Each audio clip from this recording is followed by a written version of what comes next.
جاؤ چیک کر کے دیکھ لینا، جو آج پاکستان کی تعریف کر رہے ہیں، چند دنوں بعد جب ان کو حکومت میں جگہ نہیں ملے گی وہ اس ملک کو گالیاں دیں گے۔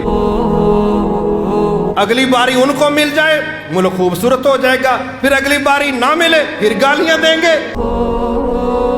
وہ ملک آزاد نہیں، وہ ملک درست نہیں، اس ملک کا بیڑا غرق ہو گیا ہے۔ کب؟ جب میری حکومت نہیں۔ آج کیا ہے؟ مایوسیاں، شکوے، تنقید، بدتمیزی، اور موضوع کون ہے؟ پاکستان۔ موضوع کیا ہے؟ وطن عزیز۔ وجہ بھائی جاؤ، میں انشاءاللہ ایک بات آپ کے سامنے رکھنے لگا ہوں۔ اللہ سے ڈر کے آپ نے اپنے گھروں میں جا کے ذرا اس کا جائزہ لینا ہے۔ مایوسی کیوں ہے؟ پاکستان سے شکوہ کیوں ہے؟ کون لوگ کر رہے ہیں؟ جاؤ چیک کر کے دیکھ لو۔ 95% شکوہ کرنے والے، تنقید کرنے والے وہ لوگ ہوں گے جو چیخ چیخ کے یہ کہہ رہے ہیں کہ جس ملک میں ہماری پارٹی کی حکومت نہیں، ہمیں ایسا ملک نہیں چاہیے۔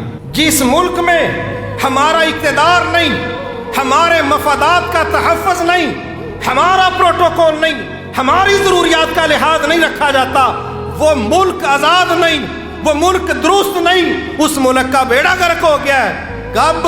جب میری حکومت نہیں۔ اور جب ہماری حکومت ہو، جب ہم اقتدار میں ہو، اس کی کرپشن کا لیول جو مرضی ہو، اس کی بدامنی کا لیول جو مرضی ہو، IMF کے جتنی شرائط غلامی کے حوالے سے قبول کرنے کا لیول جو مرضی ہو، ورلڈ بینک کے سامنے جھکنے کا، سرنڈر کرنے کا لیول جو مرضی ہو، دنیا کے سامنے ناک زمین پر رگڑنے کا جو مرضی ذلت امیز رنگ ہو، بس اگر ہماری حکومت ہے، یہ ملک آزاد بھی ہے، یہ ملک ترقی بھی کر رہا ہے، یہ ملک خوبصورت بھی ہے، اس کے موسم بھی پیارے ہیں، اس کی فضائیں بھی پیاری ہیں، اس کی مٹی بچپن میں ہم کھا جایا کرتے تھے، یہ سب پیاری چیزیں ہیں۔ کب؟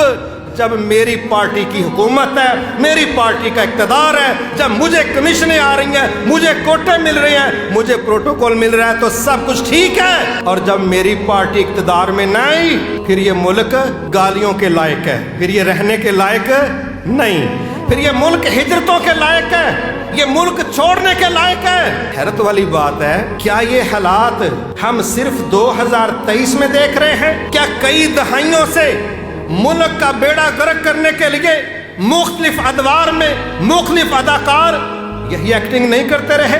کیا اس کو مسلسل نوچا جاتا نہیں رہا؟ اس نے کون سا گولڈن دور دیکھا ہے اس کے حوالے دے کے ہم یہ کہہ سکیں کہ فلاں دور بڑا قابل فخر تھا؟ مگر جس پارٹی کی حکومت ہے اس کے دور کی تقریریں سن لو، اور جب وہی پارٹی حزب اختلاف میں ہے، تقریروں کا موضوع اور۔ کیا واقعی یہ ملک 2، 4، 5 سال کے اندر یہ زمین و آسمان کا فرق دے سکا ہے؟ کوئی پارٹی اس کا دعویٰ کر سکتی ہے؟ نہیں۔ مفاد پرستی، ذاتی پروٹوکول، ذاتی ضروریات جس کو دے دو اس کے لیے یہ ملک بڑا خوبصورت ہے، اور جس سے یہ نعمتیں چھین جائیں کسی بھی وجہ سے، اس کے نزدیک یہ ملک رہنے کے قابل نہیں ہے۔ جاؤ چیک کر کے دیکھ لینا، جو آج پاکستان کی تعریف کر رہے ہیں، چند دنوں بعد جب ان کو حکومت میں جگہ نہیں ملے گی وہ اس ملک کو گالیاں دیں گے۔ اگلی باری ان کو مل جائے ملک خوبصورت ہو جائے گا، پھر اگلی باری نہ ملے پھر گالیاں دیں گے۔ جاؤ جا کے چیک کر لو۔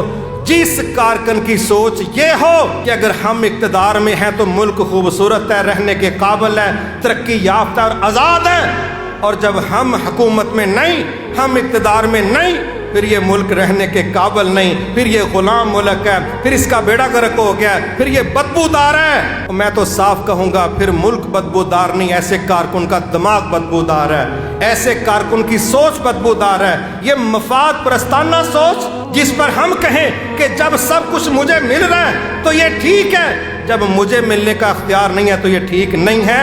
یہ مفاد پرستوں کے میرٹ تو ہو سکتے ہیں، یہ محب وطن لوگوں کے معیار نہیں ہو سکتے۔